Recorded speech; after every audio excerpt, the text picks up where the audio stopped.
but we've got a touch of that on the television show. Well, they've done it a couple times. They've used Walker guts to smear on themselves to do that. But they actually make a suit. Oh. Mask and all. Oh, my. Yeah. It's very Chainsaw Massacre-ish. Yes, it is.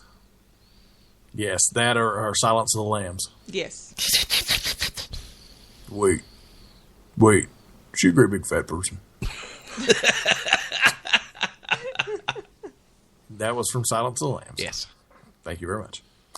So yeah, and they've made recently in Walking Dead, they've made a time jump of like 4 or 5 years where they've been in Alexandria, Virginia, and they've actually been, just basically normal life, as normal as life can get in the zombie apocalypse.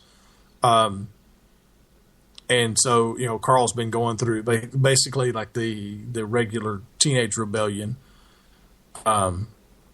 lately. So they're saying that it may be time that they move him out, and whether if he does leave, are they going to continue to follow him as well, or is he just going to leave the series and be gone?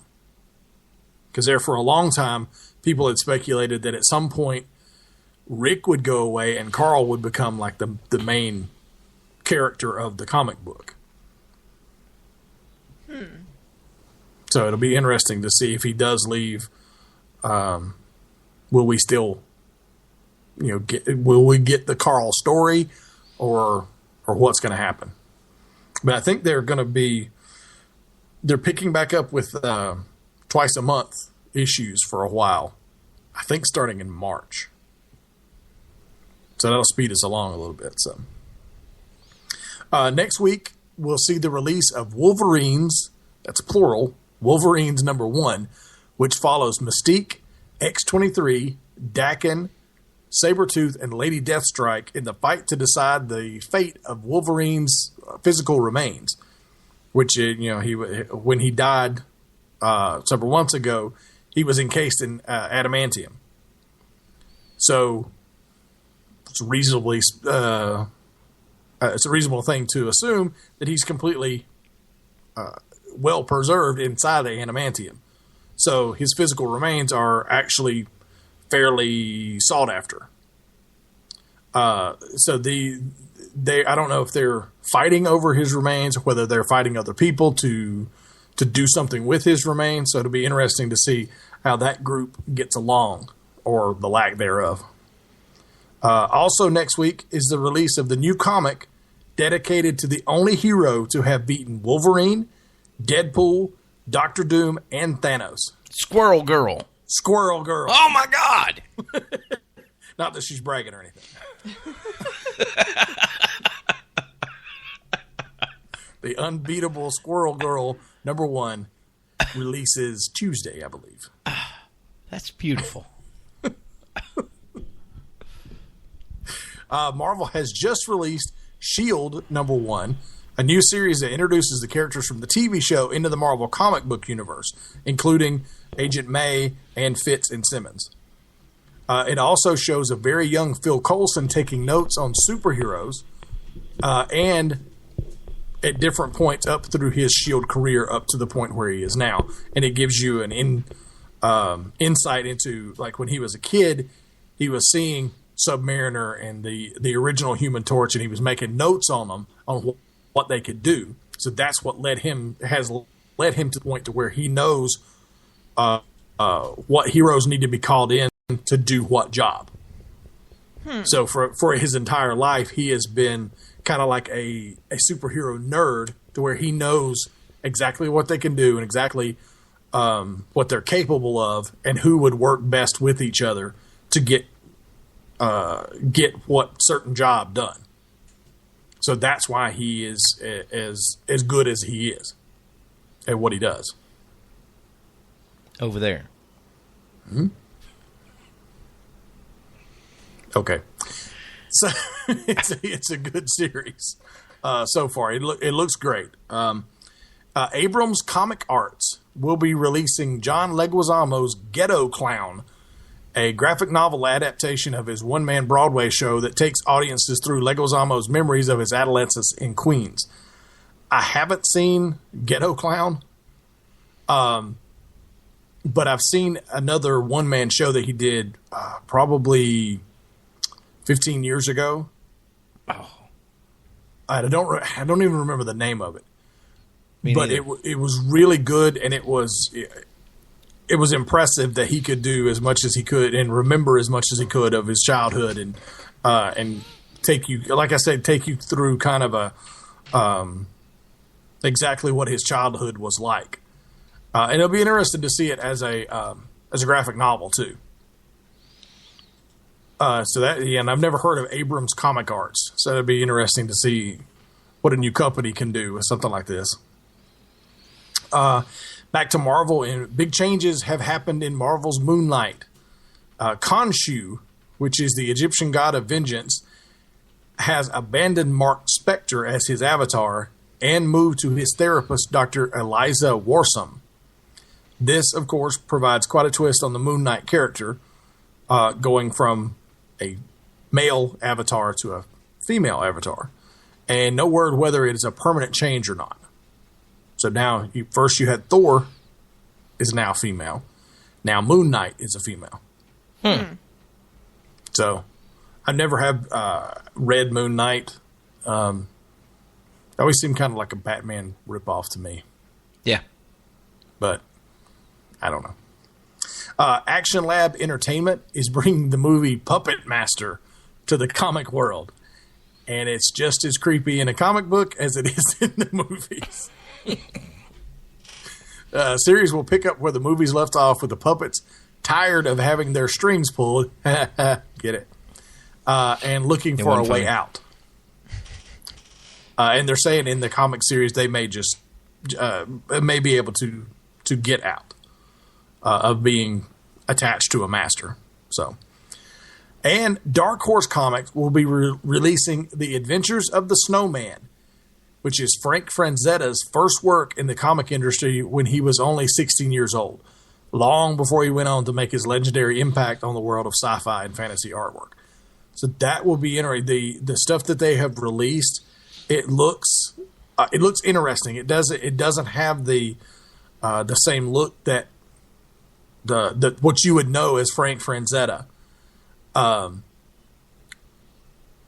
His iconic work on science fiction and fantasy book covers specifically,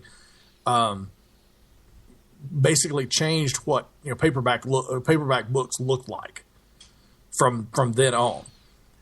This doesn't look like it. It has a very distinct look to it, but you can tell it's a much younger Frazetta that's doing it. So it'll be interesting to read it. I think it's Is that the guy that did the Beastmaster cover? Yes. Wow. Yeah. I just grabbed one at random and pulled it in there, and it happened to be him. Okay. Yeah. Well, that's the thing. Like I said, he changed the way science fiction and fantasy art was. Yes. I mean, he completely changed everything. And this is his first work in the comic book industry when he was 16 years old. Wow. So it'll be interesting to look at that. I think it comes out in September, but they're just now announcing it and releasing some pictures from it. Sweet. That's a look at your comic rack for this week. No, it's not. But it was. It was. But now it's not. We need to talk in-depthly about Star Trek, Planet of the Apes. In-depthly? Yes. I want to talk about the artwork. Man, the artwork was phenomenal in that. Yeah, this we talked about it on our last show. No, 3 shows ago. IDW. I think it was IDW and Doom? I don't remember what company. It was a combination of two companies. Released Planet of the Apes meets Star Trek. It came out Wednesday, and it was really, really. It was something we were Chuck and I were really looking forward to. and it lived up to it. It was kind of one of those things that you look at and go, okay, it's going to be kind of funny. I believe the statement was it can be really good or it can be really bad. Yeah, it could have been a train wreck. But it was IDW and Boom Studios. Boom Studios, okay. Yeah. But the artwork was really great. And the story was good. Yes. That was the thing. It had me interesting. Everybody, and what I always look at with stuff like this is, does it fit the established parameters of the character? Mm-hmm. Are they doing something outside of what you would think they would do in the TV show or in the movie? And it all fit. They did. It did. The characterizations did well, and it stands by itself. It's very good. And the most important thing is, we're looking forward to issue 2. Yes, we definitely are. Yes, and I've got to catch up and read it. It was even catchy, the title that they call it. It was the Primate Directive. The Primate Directive, yeah. That's great. That was pretty funny. Yes. So yes, I'm definitely looking forward to reading more of this. Doing this, I think that they have set a new standard in comics. With me saying that, I mean the mashups. They are doing more and more of these. That company, IDW, is. And I think that it's a good thing. It allows... I've always been a fan of crossovers, though. Always. Yeah, and just like we were saying, it could be good. It could be bad. So you never quite know. Right. So, all right. What have we got coming up next, Dixon? Coming up after this, we're going to take a look at some of the movies and comics that we should be looking forward to this new year. All right. All that and a whole lot more is coming your way right here on the home. Never mind. We'll be back right after this. Ranger Station, Ranger speaking. Hi. I'd like to report a bear hug. Okay. Well, before I left my campsite, I was putting out my fire, and out of nowhere, Smokey Bear showed up and hugged me? So you drowned the fire, you stirred it, drowned it again, and felt that it was cold? Uh-huh. Oh, yeah. He likes it when people correctly put out their campfires. He's pretty big on wildfire prevention. He's just letting you know you did good with a hug. He's a hugger. I just got a bear hug from Smokey Bear. Status update! All right, I'm going to let you go now. I've got a lot of ranger stuff to do. There are many ways to start a fire, but one sure way to put it out. Learn how you can do your part at SmokeyBear.com. Only you can prevent wildfires. Sponsored by the U.S. Forest Service, Ad Council, and your state forester. What did they do? What did they do to my city? I pushed Michael Yu away from the binoculars and took a look. Hey! In the streets below, traffic had stopped. Pedestrians were lying on sidewalks and curled up in doorways. There was no sign of violence, no wrecks, nothing like that. It was as if the people in New York had simply decided to stop whatever they were doing and pass out. Ice coated my stomach. A line from the prophecy rang in my ears. And see the world in endless sleep. Not dead. He has put the entire island of Manhattan to sleep. The invasion has started. To find out what happens next, read Percy Jackson and the Olympians by Rick Riordan. Explore new worlds and check out more cool books at your local library and visit read.gov. Brought to you by the Library of Congress and the Ad Council. Friendship is what makes us special. Another guy who was pretty much just a comic actor before he was cast. If you say Jim Carrey in The Riddler, I'm going to punch you in the face when I see you. No.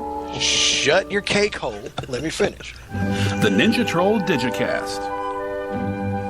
Thank you for joining us for this all-new stirring rendition of the Ninja Troll Digicast, heard right here on Spreaker.com. We're the only podcast with a kick, and we're the only place where it is chic to be geek. How You about happy that? with yourself now? Say again? You happy with yourself now? I am. I